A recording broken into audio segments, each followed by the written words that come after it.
You ready? Hey, listen! Get some. Yeah.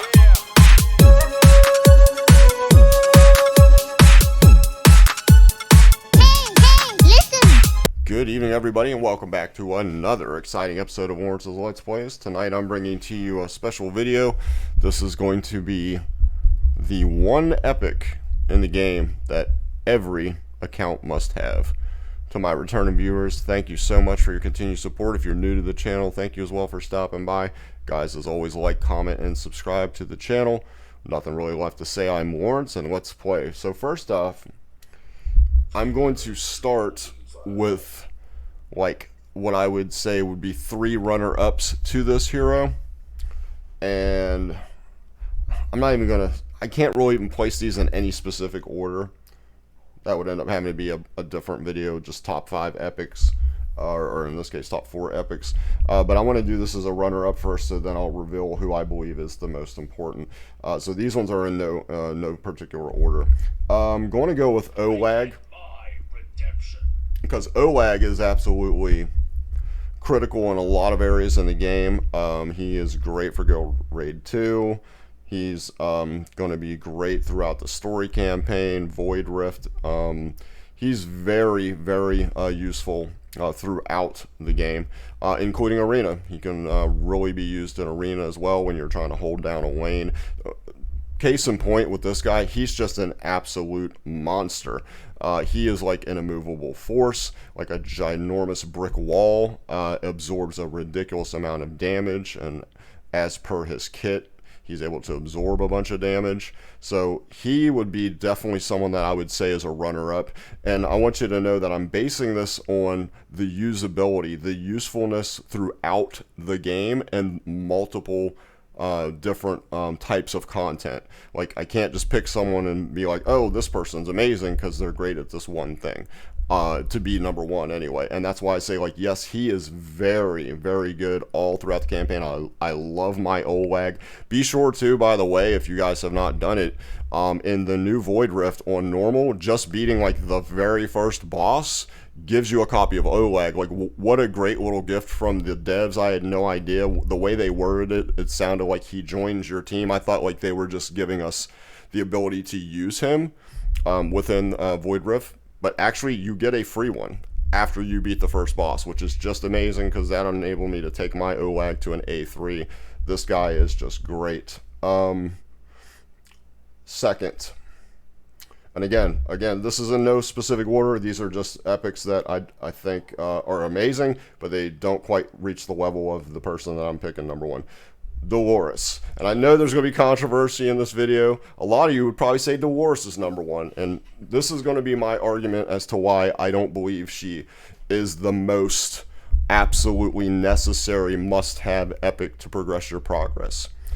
And as always, I'm certainly happy to hear anyone's comments, what they think about any type of list that I do.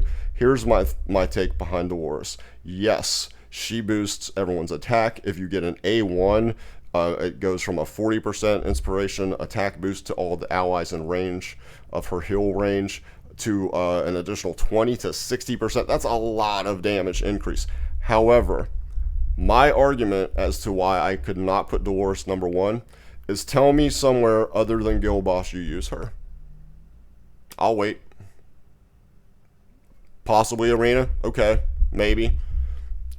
My point being, and again, I'm not knocking her, I love her. She's absolutely fantastic. She, much like when I said when you get Cetrum, it instantly makes your Guild Boss team better, so does she. She instantly makes your Guild Boss team better. If you have Cetrum with her, you double make your Guild Boss team better from having both of them. But I do not use her anywhere outside of Guild Boss, ever. Not a single story campaign. And I am someone that's been playing since global launch. I have 3-starred every single stage of every chapter in normal difficulty. On hard, I am literally on 8-15 or 14, whatever it is, on the hard difficulty, the final Calypso fight, to 3-star every campaign stage on hard. And in expert, I'm about 230 of the stars out of the 270 or so, I believe that's available that we can obtain. Something to that effect. And I just have never used her in story campaign, and I would certainly put forth this argument as well, is that in the expert difficulty, only having the ability to use 6 heroes to 3-star a stage, I don't see where there's a place for her. I would not use her to boost the damage of all my DPS instead of that's in her heal range, versus just simply putting out another really solid DPS unit, whether that's a mage or that's a marksman. So that's my take on that. I just don't use Dolores outside of guild battle. And like I said, I'm always welcome and happy to hear anyone else's comments about these lists that I do. But if someone can tell me somewhere else she's useful, aside from niche cases where you might use her in an arena outside of guild boss, I'm more than happy to listen. Also, I will say, I will stand corrected and say that Guild Raid 2, she can be very valid as well, boosting the attack of your magic damage dealers so they can clear that wall. But really, Gear Raid 1-19, or I'm sorry, Gear Raid 2-19, I believe it is, and moving forward is where she would be valuable. But again, she's fantastic, love her, absolutely love her, but I would not pick her as the absolute must-have epic that advances your progress throughout the game, period. So with that being said, let's move on to another person that I would venture to, or I would argue to say, could actually fill that role as well. But she doesn't. She falls a little short. One thing, I can't include her because she's a lord. I'm not going to include a lord on a list of the main epic that I think you need, or when I do a main legendary hero I think you need. But what I will say about Wineria is she is fantastic throughout, again, multiple stages and throughout the story campaign. She can be usable all throughout the story campaign. She's usable in Gear Raid 3 for certain, even just for the Lord skill, even whether you put her in battle or not. The big thing with Wineria, and it's not even the 15% attribute boost she provides to the other allies that share her faction, Star Piercers, which I think is the best faction in the game. Be sure to watch that video, as I've put a video up about the best faction in the game.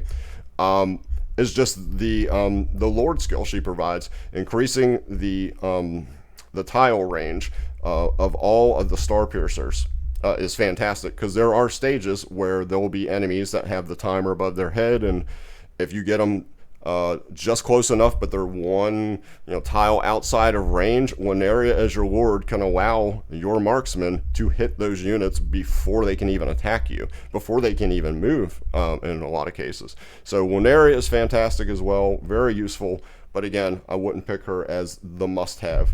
So that leaves us with the must-have hero for every account, and I am going to tell you that I believe it's Vortex.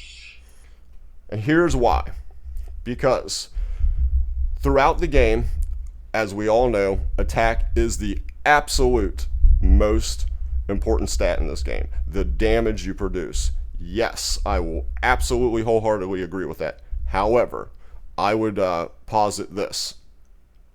If you can't keep people alive to do damage, guess what? You're not getting anywhere. I'm talking guild boss scores go down.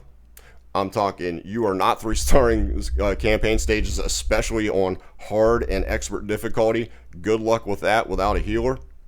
So he is absolutely essential, not just because he has a big heal, an AoE heal, does a nice solid single target heal as well, but then when your allies have reached their maximum healing, he overheals them, and then he produces all allies within his heal range, which is very big when you upgrade it, to have a damage absorbing water shield. So for 10 seconds, he provides an additional water shield to give them more survivability. Because if you can't keep your allies alive, again, whether that's guild boss, scores go down. If they don't stay alive and they're in cooldown just to put them back on the field, your guild boss scores go down. If you can't keep them alive in story campaign, you ain't 3-starring stages. for stages that really require healer, especially the harder and hard and expert story campaign stages, there are several stages that if you don't have a healer, it's a wrap. You're not 3-starring the campaign, and therefore you're missing out on a lot of rewards because you're not able to keep your allies alive. Also, he is incredibly useful in Gear Raid 3 to keep allies alive, and Gear Raid 1. Oh, wait a second, and Gear Raid 2. You need to have Vortex in all 3 Gear Raids on the higher stages from 18 and above. If you don't have Vortex as your healer, as far as epics, as far as an epic, if you had L1, then you'd be good. But if you don't have Vortex as your healer to keep your allies alive, try to get by Gear Raid 2-19 or 18. It's not happening. You'll never get by. And for the harder Gear Raid 1 stages, unless you have a Vierna, like I've proven, you're able to solo that clear up to 1-18. But like 19 and beyond, you need to have a healer on your allies or they are going to consistently die. So that's my argument. And that is why I place Vortex absolutely #1 spot. This is an epic that all accounts must have for progression throughout this game. Period. If you have him, you absolutely love him. Also, a side note, you need at least a copy of him to make Abomination, who is an incredible defending unit in the game. Right? So you need to have, or fighter actually. I think I messed that up. Hang on. I don't remember. It's about, yeah, Abomination, who is an incredible fighter in the game from the Nightmare faction. You have to have a copy of him just to be able to summon or be able to fuse for this guy. So that's my pick. I absolutely 100% stand firm in this pick.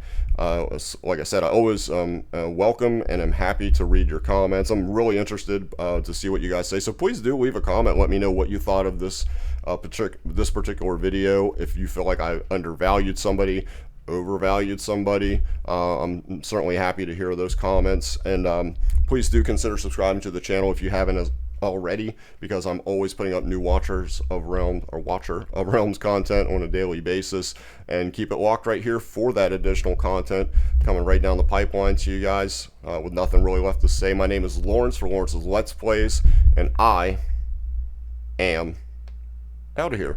Take care, everybody, and I'll see you real soon.